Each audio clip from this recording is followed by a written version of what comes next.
মনে রাখবেন, কাউকে ঠকিয়ে আপনি সুখের আশা যদি আপনি করেন, তাহলে ওই সুখ আপনার জন্য চিরস্থায়ী হবে না, এটা ক্ষণস্থায়ী হবে, ক্ষণস্থায়ী। আপনি মানুষকে ঠকিয়েছেন, মানুষকে কষ্ট দিয়েছেন, মানুষকে আঘাত দিয়েছেন, মানুষকে ঠকিয়ে আপনি সুখে থাকার আশা করেছেন, ওই সুখটা আপনার জন্য চিরস্থায়ী হবে না।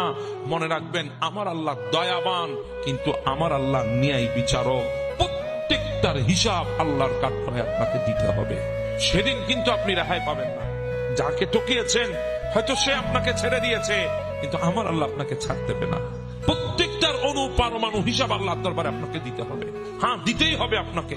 এজন্য আপনি বলেন ওই রবের দরবারে, ওই কথা বলেন, আপনি ফরিয়াদ করেন, আল্লাহ আমি হয়তো আপনার কাছে চাইতে জানি না, আল্লাহ আমার হয়তো ভাষা নাই, আমি আপনাকে বলতে জানি না, আল্লাহ হয়তো আমার কাছে সামর্থ্য নাই, আমি আপনাকে ভালো করে বুঝাইতে পারি না, কিন্তু আপনি তো সে আল্লাহ যিনি জমিনের উপরে পিঁপড়া যখন হাঁটে আপনি পিঁপড়ার শব্দ পর্যন্ত শুনেন।